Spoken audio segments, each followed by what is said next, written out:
Hello everyone, and thank you so much for joining me today. If you're new here, my name is Kenzie, and if you're not new and you are returning, thank you so much for joining me. I really appreciate everybody's support and love, so welcome.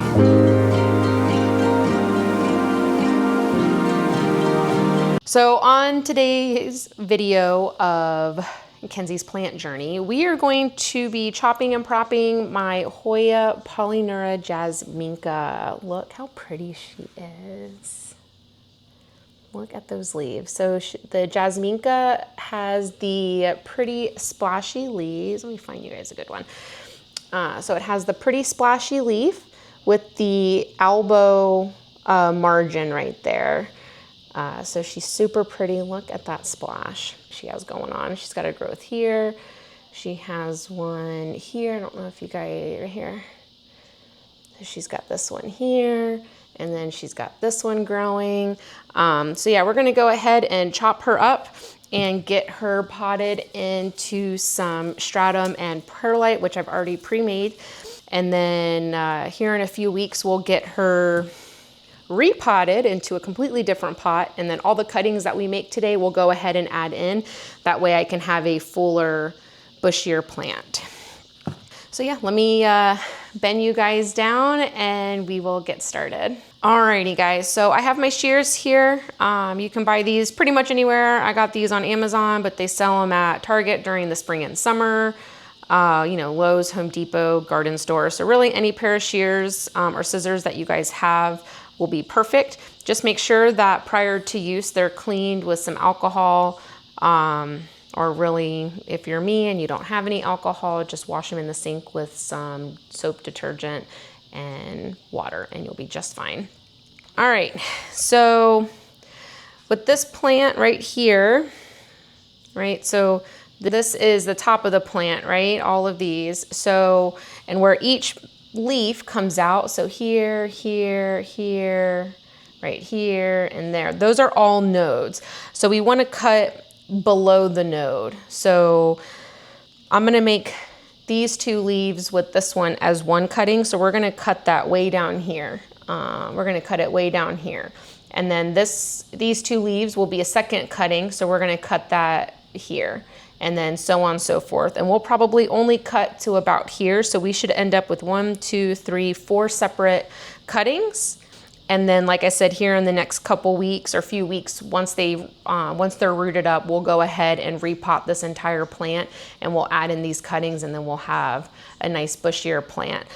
So all these plants will grow new growth out of each node.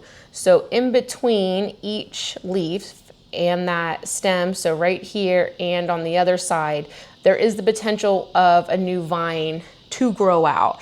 It's not like once you propagate once, you can never do it again. No, these will grow back. So we are gonna go ahead and get these cut up. So yeah, I think I wanna cut way down here, which makes me a little sad because I've really enjoyed watching her grow, but she does need to be chopped up. So we are going to cut her. I feel like I might need slightly smaller shears. Hold on.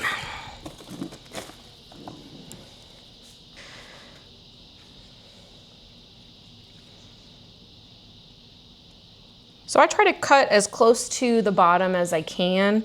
That way I have a longer stem. All right, ready? That's it. Done. It always makes me super nervous and super sad to do it. So that's it. That's all that's left. She has been chopped up. And that new growth right here, this new growth right here will continue to grow, and then hopefully she'll shoot out another growth on the other side of this leaf over here. But if not, she'll continue to grow out of here, and she'll still, you know, produce more vines and more leaves. Just be mindful, guys. Some people are sensitive to it. Some people are not. So that's white sap that's coming out of the bottom right there. It does get really sticky. Some people say that they have a reaction to it. I don't know. I've never had one, so I can't say for certain. But some people do like to wear gloves when they propagate. So far, nothing's happened, so I'll continue to not wear gloves. All right, so right, like I said, so this right here is gonna be one plant. So this portion here is gonna get put into the stratum and perlite. So we're gonna go ahead and chop her again right here. Yep. So she'll get put into the stratum and perlite this way, and then she'll grow on the other, she'll grow a new vine here or on this side. So that's one plant. And we're gonna cut her again right here.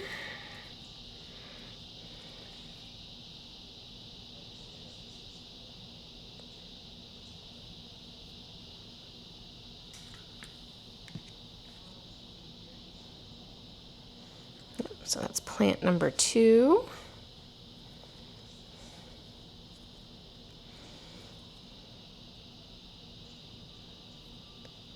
And plant number 3, and then plant number 4. I wouldn't be opposed to chopping her here, except these leaves right here are still immature and they haven't hardened off. They're still growing. So I'm afraid that if I cut her just above, I probably should have waited, but it'll be okay. If I chop her now, I'm afraid these leaves are gonna die, and we don't want that. All right, and other than that, we're literally just gonna plop her in here. And I won't add, there's no water in this yet. I want these to callus because I don't want there to be any rot.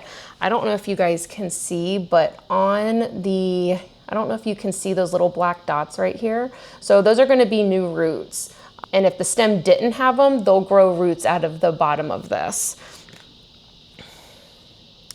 So like this one doesn't have any of those little bumps on the side, but it will grow roots out of the stem, and then it will grow them out of the bottom. All right, so we are just gonna plop her in here.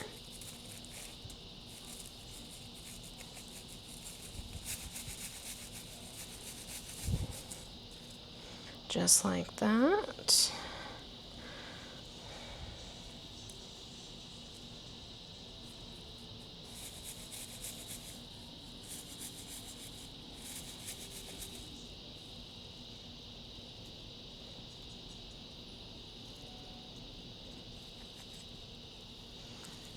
And then these ones are so small, I may have to add in may have to do like a strawberry pin or something to hold these ones in place. Let me see if I have some.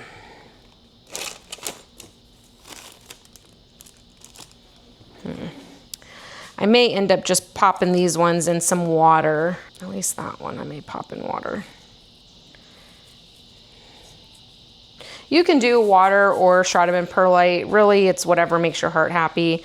I'm gonna pop these ones up in, I'm gonna pop these other 2 up in water just because their stems are a little small and I don't have any strawberry pins to keep them in place. These stems are a bit longer, so like they're not gonna go anywhere. But yeah, just like